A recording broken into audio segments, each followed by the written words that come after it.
Amen. Gloire à Dieu. Merci Seigneur pour ces bonnes d'entendre ces prières, ça me met le feu. On se réjouit d'entendre le Seigneur, le cœur du Seigneur se réjouit d'entendre ses enfants prier. Vous le croyez? Peut-être certaines personnes viennent pour les premières fois et disent ceux-là, ils sont bizarres. Pourquoi ils crient comme ça? Pourquoi ils prient comme ça?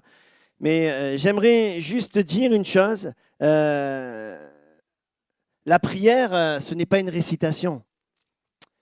La prière, ce n'est pas une formule magique. La prière, ce n'est pas de la superstition.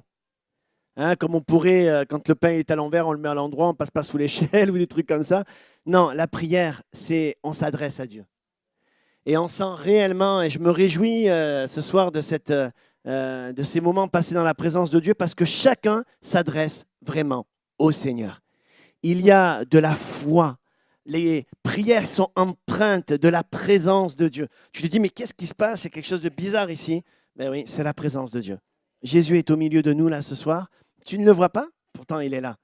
Et chacun est au bénéfice de sa grâce et de son onction et de sa présence. Amen.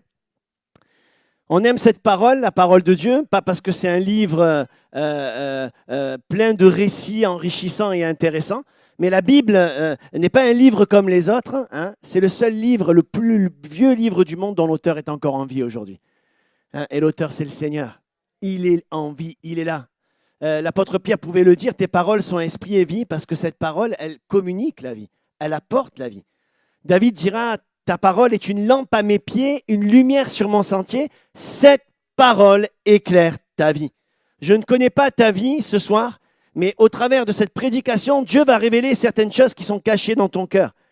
Non pas pour que tu te sentes visé ou que tu te sentes mal à l'aise, mais que justement ton cœur puisse s'ouvrir à la présence de Jésus et que tu puisses comprendre que Jésus, ce soir, est au milieu de nous. Il est vraiment là. Amen. On prie. Demandez au Seigneur sa grâce maintenant sur sa parole. Seigneur, tu es là et je réclame ton aide. Qui je suis, Seigneur? Je ne suis juste un serviteur, un porte-parole. Mais celui qui change les cœurs et les vies, c'est toi. J'ai besoin de ton secours ce soir et de ton aide. Viens, Seigneur, moindre de ton esprit, Seigneur, pour faire ce dont à quoi tu m'appelles, délivrer ton message et que ta parole communique la vie, amène la lumière dans ce lieu, apportant chaque solution à ceux et celles qui ont des problèmes. Ta parole est pertinente, ta parole est édifiante, ta parole éclaire, ta parole transforme les cœurs. Merci Seigneur. Amen.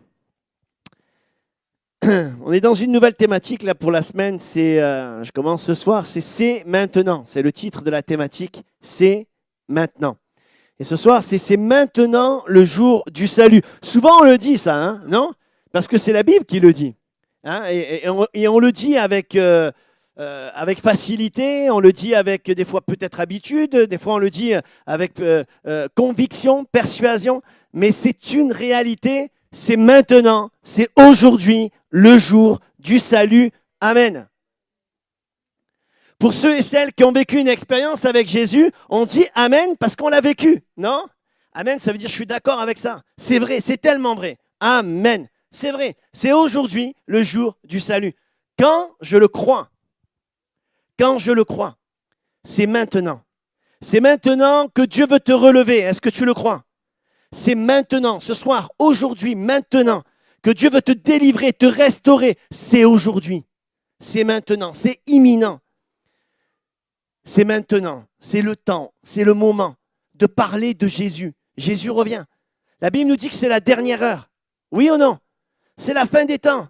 Jésus revient et c'est le moment, c'est maintenant, que nous sommes appelés à délivrer un message puissant. Et ce message, c'est le message de l'Évangile. Un Jésus qui sauve, un Jésus qui délivre, un Jésus qui relève. Il n'est pas extraordinaire ce message, Micheline? Franchement, Nico, Alain, hein, on pourrait tous prendre le micro et être tellement enthousiaste et raconter ce que Jésus a fait dans notre vie, oui ou non? Certains prendraient le micro et ils diront j'étais diabétique et Jésus m'a guéri. Il y en a au milieu de nous. J'avais le cancer en stade 4, c'était en phase finale, je devais mourir. Mais Jésus a posé sa main sur moi, il m'a délivré. Oui ou non? J'étais drogué, j'étais alcoolique, j'étais à terre, mais Jésus m'a relevé. Amen. Parce qu'à un moment donné, j'ai saisi dans mon cœur que c'est maintenant le moment où Dieu me relève. C'est maintenant ou le moment où Jésus me console.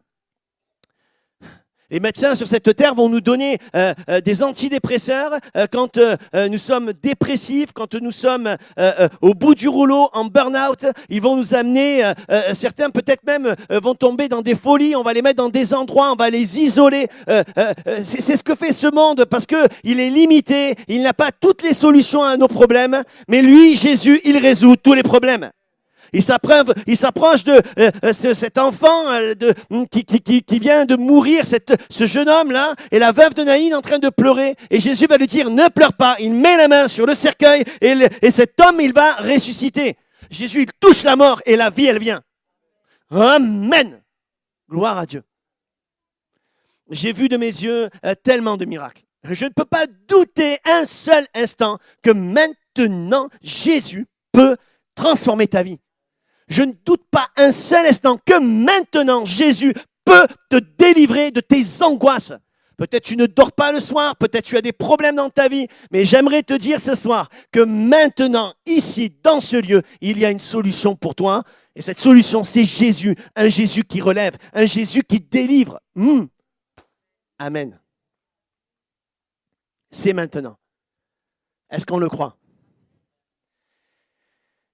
Je crois réellement que pour vivre la consolation, la guérison, maintenant, il y a des conditions. On va voir quelques étapes à passer.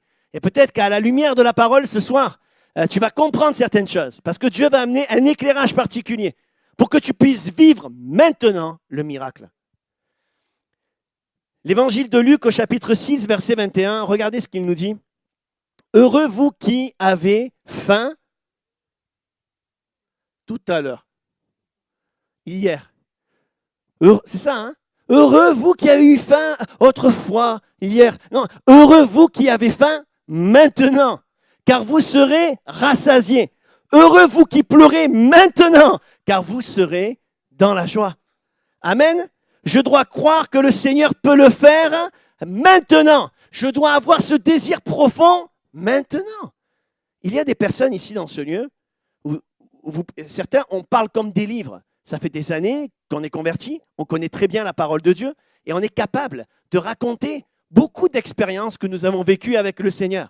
Mais ça n'impressionne pas un brin le Seigneur. Parce que ce que le Seigneur désire réellement, c'est que le maintenant, le aujourd'hui, c'est ça qui compte pour lui. C'est pas le hier. Le hier, il est passé, il est terminé. C'est maintenant, c'est aujourd'hui, c'est tout de suite, c'est imminent. C'est maintenant que j'ai besoin de Jésus. C'est maintenant que tu as besoin de Jésus. Et lorsque nous sommes dans le autrefois, lorsque nous sommes dans le fait de dire « J'ai eu faim de Dieu hier, j'étais assoiffé des choses de Dieu hier, j'étais tellement amoureux de sa présence hier, mais hier, ça sert à rien. » Et ce qui amène le miraculeux maintenant, c'est d'avoir soif maintenant. Je suis pas en colère, hein. D'avoir faim maintenant. Hein? Hier, j'avais faim, mais là, j'ai pas faim, donc je mange pas. Hein? Maintenant. Lorsque je regarde le verset et le mot grec utilisé, maintenant, c'est noun. C'est un mot primaire pour le temps présent, maintenant, tout de suite. Ça indique le temps étroitement lié avec le moment présent, le temps strictement présent. Il y a un impératif, c'est pas, c'est conditionnel. La guérison est conditionnelle. Le salut est conditionnel. La délivrance, la restauration, c'est conditionnel. Ça dépend si j'ai faim maintenant. Est-ce que tu as faim maintenant? Est-ce que tu as soif maintenant? Est-ce que tu crois maintenant que Dieu peut faire quelque chose dans ta vie? Est-ce que tu veux être libre maintenant? Est-ce que tu veux obéir maintenant? Demain. Lisons ensemble. Évangile de Luc, chapitre 2, verset 25. Et voici. Luc 2, 25. On va rester sur ce texte ce soir, dans juste quelques versets, et que Dieu nous apporte l'éclairage. Je crois vraiment que Dieu veut apporter à chacun d'entre nous un discernement, de voir clair. Vous savez, je vous l'ai déjà raconté, mais pour ceux qui ne le savent pas, je le redis une autre fois. On est là, on sent la plupart d'entre nous. Qui a senti la présence de Dieu ce soir? Levez la main. Qui a été visité par le Saint-Esprit? Voilà. Donc c'est normal. Hein? Le surnaturel pour un chrétien, c'est naturel. Hein? Ce qui est surnaturel pour le monde, c'est naturel pour nous. Le monde, ce n'est pas normal d'être guéri d'une maladie, qu'une jambe elle repousse. Pour nous, c'est tout à fait normal. Parce que c'est le naturel de l'Église. Amen. Amen. Gloire à Dieu. Non? Qu'est-ce que je disais? On va voir si vous suivez. Parce que moi, j'ai perdu le fil. Qu'est-ce que j'allais raconter? Oui. Amen. Gloire à Dieu. Oui, voilà, c'est ça. Je disais, le surnaturel devient le naturel pour l'Église. Et la première fois que je vais au Liban, je dirais la deuxième fois, la première fois ça m'avait marqué, mais la deuxième fois encore plus fort. Deuxième fois, j'arrive, je rentre dans ce lieu et il y avait des gens normaux. Hein? Comme toi, Paul, normal, tranquille, les jambes croisées, à peine rasées, comme moi, à peine rasées. Des gens normaux, hein, des gens qui arrivent maquillés, d'autres qui sont fatigués. Et c'était des gens comme nous. Mais dès que la réunion a commencé, il y avait quelque chose de particulier. C'était une présence de Dieu intense. C'était très fort ce soir, gloire à Dieu. Mais c'était très intense, au point que, quand je me suis mis debout en train de chanter, mes jambes, je ne tenais plus. Et tout vibrait à l'intérieur de moi. Et mes larmes coulaient. Je pleurais comme un malade. On dirait que je me reconvertissais à nouveau. Et je dis ce soir, je prêche pas, Seigneur. Tu es là, c'est tellement bon. C'est pas vrai? Quand il y a la présence de Dieu, c'est trop bon. On n'a pas envie d'être ailleurs, d'accord? Et ça peut durer des heures, même des jours. Et tu as l'impression que ça a duré quelques secondes. Parce que tu es dans un temps d'éternité. Il y a la présence de Dieu. Mais une chose incroyable, c'est que les enfants s'approchaient, ils étaient tous là, ils me regardaient comme ça. Je dis, mais pourquoi ils me regardent comme ça? Et ils regardent le pasteur Robert, il dit, assis, ça veut dire pasteur. Assis Robert, Jésus est devant Patrick, devant Assis Patrick. Et Assis Patrick est en train de toucher Jésus. Et ils voyaient avec leurs yeux le monde spirituel ouvert. Parce que la Bible nous dit que le royaume de Dieu est pour les enfants. Il est pour ceux qui leur ressemblent, qui ont une foi simple. Et peut-être certains se disent ce soir, celui-là, il a craqué, il faut qu'il arrête de fumer, ou il faut qu'il arrête de prendre des stupes, là, des trucs il est haut perché, ce gars. Non, j'ai rien pris. Mais c'est ça, la présence de Dieu, c'est réel. J'étais tellement bouleversé, je m'assois, je dis, bon, je m'assois. Je dis, Seigneur, c'est bon, tu as tout fait ce qu'il fallait faire ce soir, gloire à Dieu. J'ai dit, qu'est-ce que je vais pouvoir apporter à cette église? Et à ce moment-là, je reçois le message de Dieu. Vous savez, des fois, on prépare le message à l'avance, comme j'ai pu le faire cet après-midi. Mais des fois, on le reçoit au dernier moment. Ça arrive, ça fait plaisir. Parce que des fois, tu restes des heures à préparer un message, il n'y a rien qui vient. Et quand tu le relis, il te donne mal à la tête. Et tu te dis, si j'ai mal à la tête, je vais donner mal à la tête à tout le monde.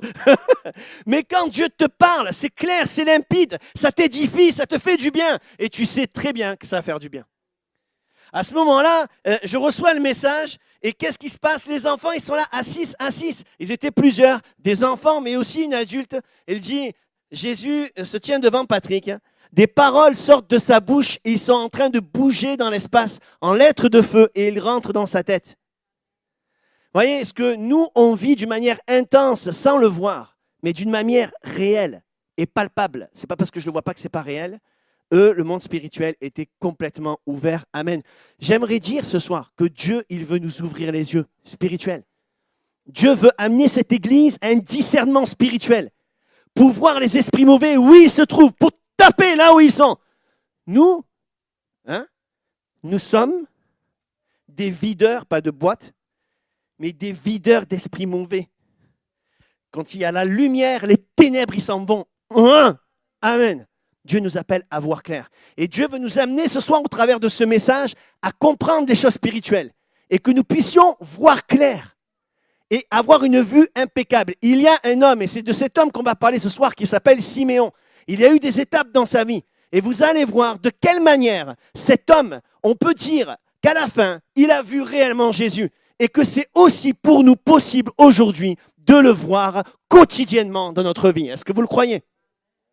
Et voici, il y avait à Jérusalem un homme appelé Siméon. Cet homme était juste et pieux. Il attendait la consolation d'Israël et l'Esprit Saint était sur lui. Il avait été divinement averti par le Saint-Esprit qu'il ne mourrait point avant d'avoir vu le Christ du Seigneur. Oui ? Je suis là ? Christ du Seigneur. Il vint au temple poussé par l'Esprit, et comme les parents apportaient le petit enfant Jésus pour accomplir à son égard ce qu'ordonnait la loi, la circoncision, il le reçut dans ses bras, bénit Dieu et dit, « Maintenant, Seigneur, tu laisses ton serviteur s'en aller en paix selon ta parole, car mes yeux ont vu ton salut. » Amen. Maintenant, car mes yeux ont vu ton salut, salut que tu as préparé devant tous les peuples, lumière pour éclairer les nations et gloire d'Israël, ton peuple. Amen. Cet homme est juste et pieux, c'est écrit comme ça. Ça veut dire que c'est un gars juste. C'est un gars qui a une piété. C'est un gars qui parle pas mal des autres. C'est un gars qui prend soin des autres. C'est un gars qui a une vie réglée. C'est un gars qui a une bonne moralité. C'est un gars qui a une spiritualité, un niveau de spiritualité élevé. Et là, le Saint-Esprit lui parle d'une manière très précise en plus. Il dit, il avait été divinement averti par le Saint-Esprit qu'il ne mourrait point avant d'avoir vu le Christ le Seigneur. C'est pas extraordinaire ça ? Dieu l'a averti par son esprit. Tu ne partiras pas, tu verras le Christ. Amen. Mais malgré tout ce qu'il a vécu, malgré qu'il avait vécu une expérience surnaturelle intense, ses yeux n'avaient pas vu le Seigneur. Ce n'est pas parce que nous avons une connaissance de la parole de Dieu. Écoute bien, ce n'est pas parce qu'on a une connaissance de la parole de Dieu. Ce n'est pas parce qu'on est juste. Ce n'est pas parce qu'on a une bonne moralité. Ce n'est pas parce qu'on a une vie bien réglée, qu'on est gentil. Et c'est très bien. Dieu veut que nous soyons des hommes, des femmes pleins d'attention et d'amour pour les autres. Mais ce n'est pas parce qu'il y a toutes ces conditions que je suis sauvé. La Bible, elle nous dit, crois au Seigneur Jésus et tu seras sauvé. La condition pour être sauvé, c'est de croire que je suis un pécheur, une pécheresse devant Dieu, mais de croire qu'en Jésus, j'ai un sauveur. Amen. Ce n'est pas notre propre justice, ce n'est pas parce que j'ai une piété que je suis sauvé. Ce qui me sauve, c'est de croire que le Seigneur peut le faire et qu'il est mort à la croix pour mes péchés. Est-ce que tu le crois ? Tu as besoin d'une révélation de l'amour de Dieu. J'ai besoin d'une révélation de la grâce de Dieu. On rentre dans le vif du sujet. Regardez, on va reprendre le verset. Il attendait la consolation d'Israël. Alors, c'est le verset 25. Voilà. Il attendait la consolation d'Israël et le Saint-Esprit était sur lui. C'est écrit comme ça. Il attendait la consolation d'Israël et le Saint-Esprit était sur lui. Ça vous est jamais arrivé, bon, vous qui êtes parents, vous le comprenez, mais vous qui n'êtes pas parents, vous avez été enfant. Ou tu es encore un enfant ce soir. C'est possible aussi. Je veux du chocolat. Attends. Je veux du chocolat maintenant. Attends. Papa, il est occupé. Attends. On a tous fait ce genre de caprice, non ? On veut maintenant, et on met la tête comme ça à nos parents. Mais des fois, on est adulte, on fait la même chose. Non, on n'est pas comme ça. On ne sait pas attendre. Je veux maintenant. Jésus va se révéler à 500 disciples. Il va leur dire, je vais vous donner une puissance, le Saint-Esprit. Mais il n'a pas dit quand. Il a dit qu'il allait donner. Non ? Il n'a pas dit tel jour, à telle heure, vous allez recevoir le Saint-Esprit, ça va être le fuego, nanana. Donc tous ils se sont dit, on va aller au supermarché, on va acheter des merguez, on va se faire une bonne bouffe avant, et ensuite on va recevoir la promesse qui nous a été adressée. Non, le Seigneur il dit pas la date, il dit pas le jour, il dit pas l'heure, il dit, vous allez recevoir une puissance. Il le dit à 500, les 500, ils sont motivés, ils sont au taquet, et le jour de la Pentecôte, ils sont plus que 120. Parce que ceux qui reçoivent la puissance de Dieu, ceux qui voient le Saint-Esprit descendre sur eux, ceux qui voient l'onction de Dieu se déverser dans leur vie, c'est ceux qui savent attendre. Si la promesse tarde, attends-la, parce qu'elle va venir certainement. Amen. Dieu nous appelle à attendre, à savoir croire. J'attends pas impatiemment, mais j'attends avec fidélité, avec persévérance, parce que je crois réellement que ce que Dieu dit, sa main il l'accomplit. Bien souvent, nous passons à côté du plan de Dieu, car nous ne savons pas attendre. Il attendait, ça veut dire aussi qu'il y avait un désir quotidien de faire la volonté de Dieu. Il attendait la consolation d'Israël et le Saint-Esprit était sur lui. Il attendait la consolation d'Israël et le Saint-Esprit était sur lui. Il attendait, c'était un désir quotidien. Il voulait voir le plan de Dieu s'accomplir dans sa vie. On peut dire Amen? Et le problème, des fois, on ne sait pas attendre. Et on passe à côté du plan de Dieu. Parce qu'on ne sait pas attendre. Mais Seigneur, c'est bon, tu m'as promis, ça ne vient pas, ben laisse tomber, maintenant je fais ce que j'ai envie de faire. Hein? Tu m'as fait une promesse dans cette église. Seigneur, tu m'as dit que tu fais ceci, tu m'as dit cela. Je ne l'ai pas vu s'accomplir, je change d'église. Seigneur, tu m'avais promis ceci, tu m'avais promis cela. Et là, on est frustré, on est découragé. Non, la foi, elle sait attendre.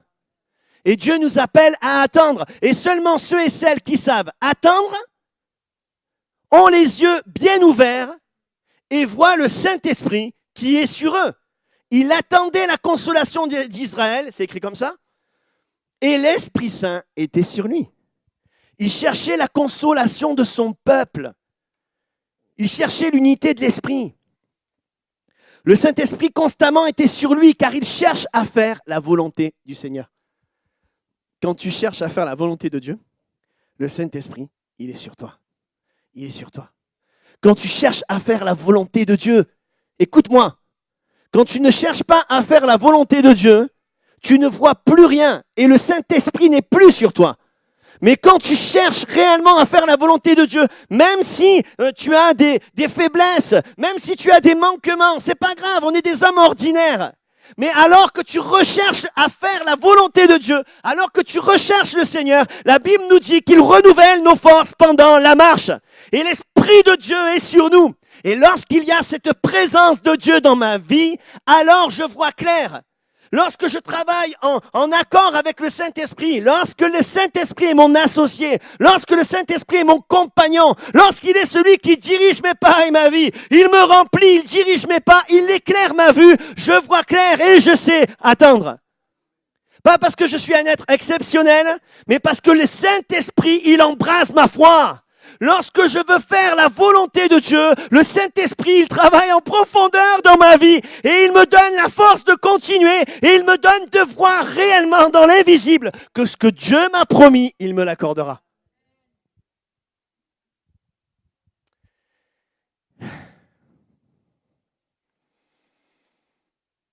Il attendait la consolation d'Israël et l'Esprit Saint était sur lui.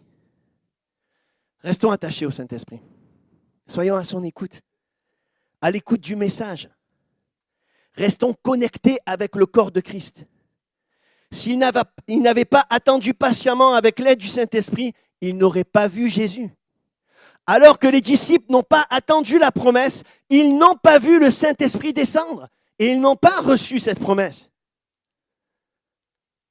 Le Saint-Esprit était sur lui parce que lui, il attendait la consolation du peuple. Je crois réellement que quand le Saint-Esprit, il est sur nous, il nous unit les uns les autres. Bien souvent, quand on se plaint qu'il n'y a pas d'amour, qu'il n'y a pas d'unité, c'est parce que nous n'exerçons pas l'amour et parce que nous sommes à l'ouest déjà depuis longtemps concernant l'unité. La Bible, elle dit conserver l'unité de l'esprit par le lien de la paix. Si tu ne sens plus l'amour, si tu ne sens plus l'unité de l'esprit, c'est parce que tu n'es plus attaché au Saint-Esprit. Ce n'est pas compliqué. L'Esprit de Dieu, il nous lie aux autres. L'Esprit de Dieu nous pousse vers les autres. L'Esprit de Dieu nous pousse à faire des choses qui ne sont pas naturelles. Ça, c'est le surnaturel. Nous voulons voir Jésus. Est-ce que nous savons attendre? Est-ce que nous savons demeurer dans sa présence? Autre chose dans ce verset. J'étais étonné que dans un seul verset, il y avait autant de choses. Mais quand le Saint-Esprit descend sur toi, il n'y a plus rien d'étonnant. C'est le Seigneur, non? Il attendait la consolation d'Israël, c'est écrit comme ça?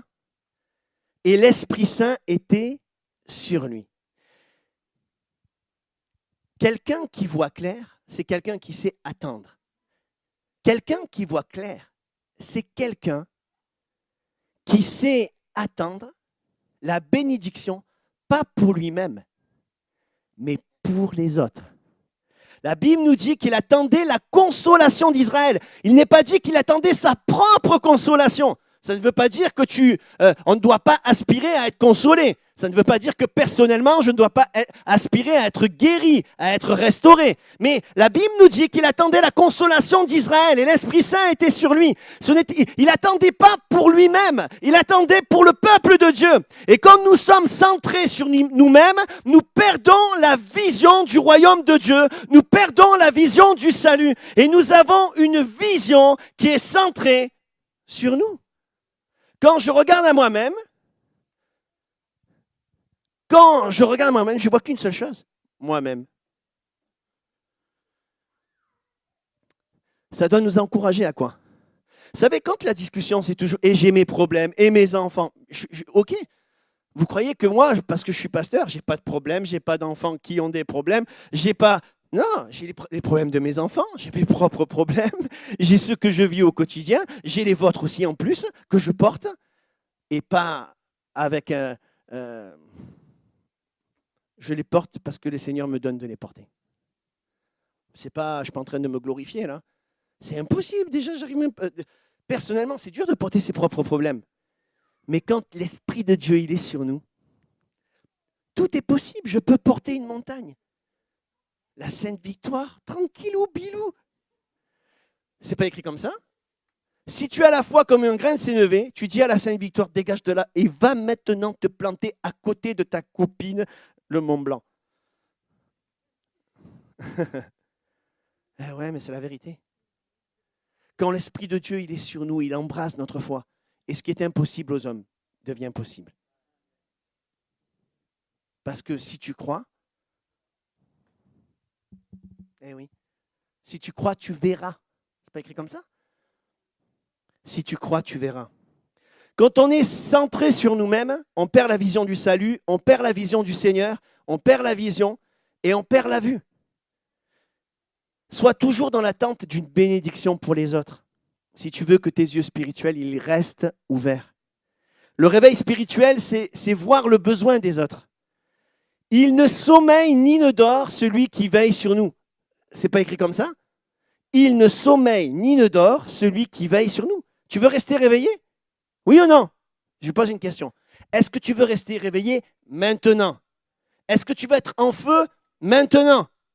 Ah ben alors, ouvre tes yeux et veille sur les autres. Il ne sommeille ni ne dort, celui qui veille sur nous. Ouvre tes yeux et regarde les autres en premier. Arrête d'être centré sur tes problèmes. C'est un principe du royaume de Dieu. Quand tu t'occupes des problèmes des autres, alors Dieu il s'occupe de toi. Combien de fois j'étais mal au plus profond de moi-même, j'allais pour prier à l'imposition des mains et je dis Seigneur, punaise, je vais prier pour elle, mais moi je suis plein de problèmes. Tu ne veux pas prier pour moi, s'il te plaît, prie pour moi. Tu prends la main de la personne et tu la mets sur toi et tu dis avant que je prie pour toi, tu vas prier pour moi parce que j'ai mal à la tête, j'ai des problèmes moi aussi, prie pour moi. Là, je vous parle en vérité, hein, parce que vous pensez que je n'avais pas de problème. Vous pensez que tout ce que je demande à Dieu me l'accorde instantanément, de suite, que je n'ai pas de soucis? Hein? Qu'il n'y a rien qui tombe sur mon pied, et quand ça tombe sur mon pied, je fais Alléluia. Je ne chante pas Alléluia, je fais aïe aïe aïe, comme vous. Eh oui. Mais pendant que je suis en train de m'occuper des autres, l'Esprit de Dieu me traverse et Dieu, il s'occupe de moi. Pendant que toi, tu es en train d'être centré sur tes problèmes et que tu ne vois que tes problèmes centrés sur ta vie, tes yeux spirituels sont fermés. Mais lorsque tu commences à regarder au Seigneur, l'Esprit de Dieu est sur toi, tu oublies tes problèmes et tu regardes, mais qui c'est qui a un problème? Moi, je suis là pour solutionner tes problèmes. Je suis là pour te bénir au nom de Jésus. Je suis là pour être un consolateur. Je suis là pour être une bénédiction pour ta vie. Amen. Et quand je m'occupe des autres, Dieu, il s'occupe de moi. Quand je m'occupe des autres, quand j'ai une vision vers les autres, pour les autres, en premier, alors le Saint-Esprit me renouvelle et je vois clair. Je vois clair concernant les besoins des autres et je vois clair, mais je n'ai plus de problème. Je n'avais pas de problème en fait. Mais quand l'Esprit de Dieu n'est plus sur toi, l'ennemi il est sur toi et il veut que tu regardes à toi-même pour que tu restes dans tes problèmes. Parce qu'il sait une chose, c'est que si tu t'occupes des autres, Dieu, il s'occupe de toi.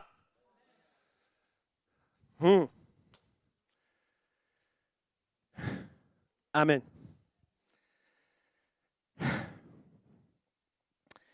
Je termine par là.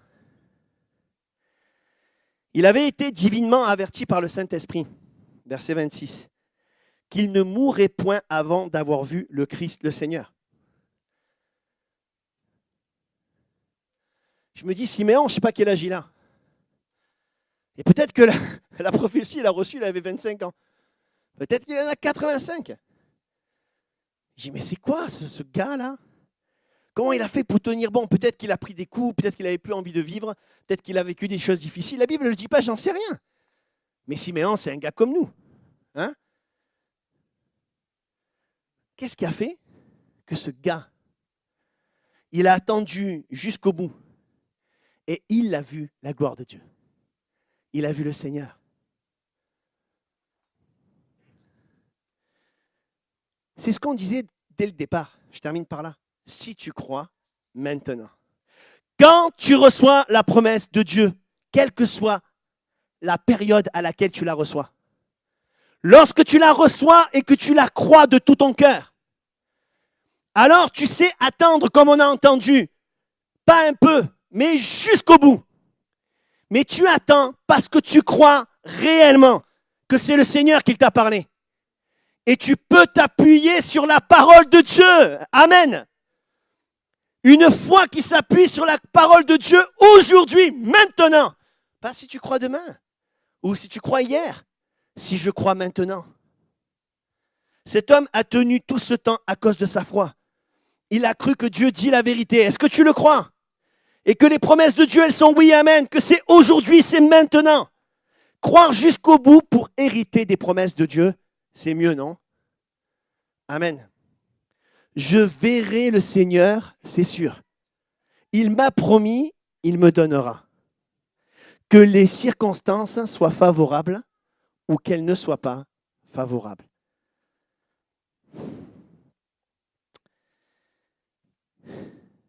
Il vint au temple poussé par le Saint-Esprit.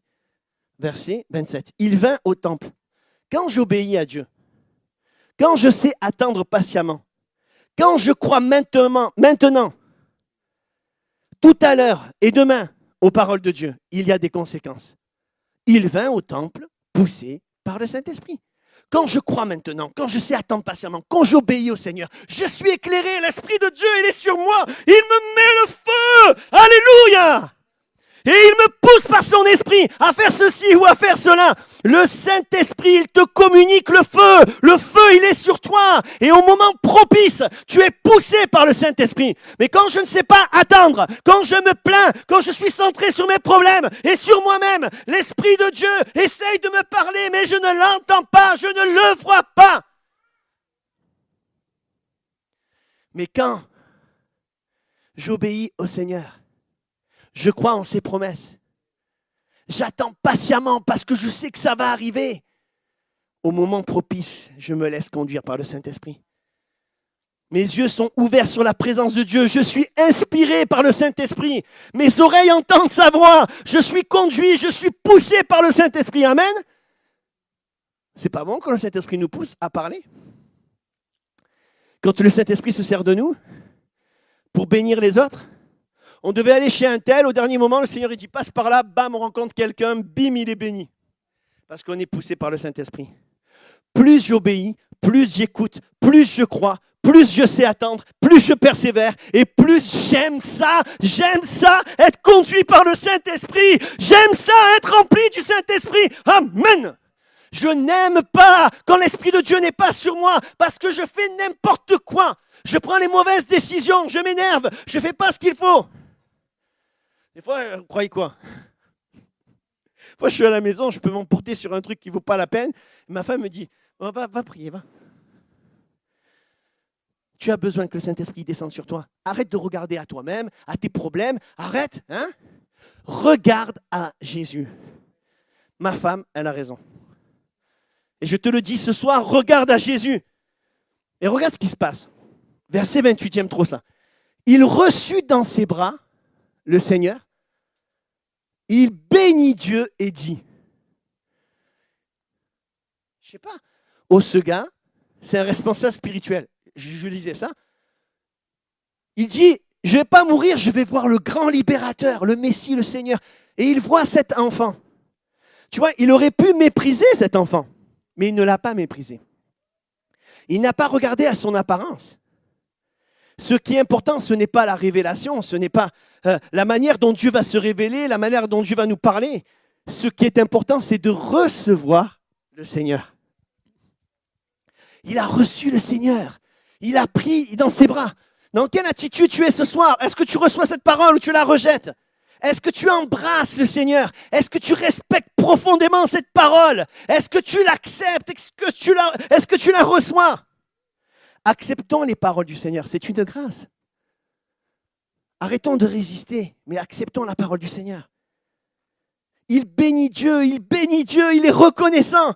Nous perdons bien souvent le discernement quand nous avons perdu quelque chose d'important. C'est notre reconnaissance. Tout est grâce. Si Dieu te parle, c'est une grâce. S'il te sauve, c'est une grâce. S'il répond à tes prières, c'est une grâce. S'il te pardonne, c'est une grâce. S'il te guérit, c'est une grâce. Si tu as un bon travail, c'est une grâce. Quoique, entre parenthèses, ça dépend. Parce que des fois, l'ennemi aussi il peut nous donner un boulot pour nous éloigner de Dieu. Mais tout ce qu'on peut avoir, c'est une grâce, oui ou non? Est-ce que nous sommes reconnaissants ou est-ce que nous sommes ingrats? Est-ce que nous sommes reconnaissants ou est-ce que nous sommes ingrats? Merci Seigneur pour le gentil pasteur que tu m'as donné. J'ai marqué ça et j'ai mis un smiley avec un grand sourire. Mais juste après, j'ai marqué Seigneur, je suis reconnaissant du troupeau, Seigneur, dont je dois m'occuper. Parce qu'ils t'aiment, Seigneur, parce qu'ils sont inspirants, parce que quand ils prient, quand ils sont là, quand ils sont fidèles, quand tu les vois, Seigneur, ça m'encourage. Je finis par le verset maintenant, Seigneur, tu laisses ton serviteur s'en aller en paix, selon ta parole, car mes yeux ont vu ton salut, salut que tu as préparé devant tous les peuples, lumière pour éclairer les nations et gloire d'Israël, ton peuple. Toutes ces choses réunies m'ouvrent les yeux et je réalise que tout est grâce. Et je suis reconnaissant à Dieu. Quand j'accepte cette parole, vous savez, souvent je remarquais que dans ma vie chrétienne, j'ai déjà eu des moments où le pasteur, il prêchait, ça ne me faisait rien. Hein? Mais c'est pas... Bon, peut-être des fois ça peut être le cas, mais je ne pense pas que le problème c'était le pasteur, ou c'était la parole qu'il apportait, ou c'était la façon dont il apportait. Mais le problème, c'était mon cœur. La Bible dit, garde ton cœur plus que toute autre chose parce que de lui viennent les sources de la vie. Je dois préserver mon cœur. Et je crois que quand je réalise qu'en fait que tout est grâce, le bon et le moins bon, tout concourt au bien de ceux qui aiment Dieu. Dieu ne ment pas. Et quand on commence à se plaindre, il y a un problème. Vous savez, je me plains aussi des fois, attention, hein. Je peux me plaindre de quelque chose, je dis oh là là, mince, ça ne fonctionne pas, mince, ça ne va pas. Ça arrive. Mais je crois que l'objectif de toutes ces choses, c'est de ne pas regarder à nos problèmes et de regarder à Jésus. Et de savoir être reconnaissant et de reconnaître la grâce qu'il nous accorde, le Seigneur. Et peut-être que tu as les yeux fermés parce que tu es centré sur tes problèmes ce soir. Peut-être que tu as perdu la joie, tu as perdu la paix. Parce que tout simplement, tu es trop centré sur toi-même et l'ennemi, c'est ce qu'il veut. Il cherche à t'isoler. Et la Bible nous dit que celui qui se met à l'écart, il cherche ce qui lui plaît. Ne te mets pas à l'écart. Cherche la communion avec Dieu. Cherche à bénir les autres. Cherche à t'occuper des autres. Comment je peux bénir le royaume de Dieu? Comment je peux aider à l'église? Que ça soit d'une manière concrète. Excusez-moi, hein, mais quand j'entends que des fois, des sœurs, elles se retrouvent deux pour trier le linge. Je parle, ceux qui travaillent, ils ne peuvent pas venir, je suis d'accord. Mais il y en a qui ne travaillent pas, il y en a qui sont peut-être à la retraite, il y en a qui... Voilà, Seigneur, je ne sais pas. Je crois que quand on est éclairé, on arrête de regarder à nos tracas, à nos problèmes. J'ai des problèmes, je ne peux pas aller aider. Oh, j'ai des problèmes. Mais sors de tes problèmes, va aider. Dieu il va t'aider. Amen. Parce que pendant que tu t'occupes des hommes, Dieu il s'occupe de toi. Arrête de penser que tu es persécuté par tout le monde. Mais parce que la Bible nous dit si Dieu est avec nous, qui sera contre nous? Aucune arme forgée contre nous. L'ennemi peut faire ce qu'il veut. Mais si je sais attendre, si je sais persévérer, si je crois aux promesses de Dieu maintenant, mes yeux sont ouverts. Je m'occupe des autres et Dieu, il s'occupe de moi. J'aimerais qu'on ferme nos yeux. Demandez à Julie de venir, s'il te plaît. On va terminer par la prière, écoutez bien.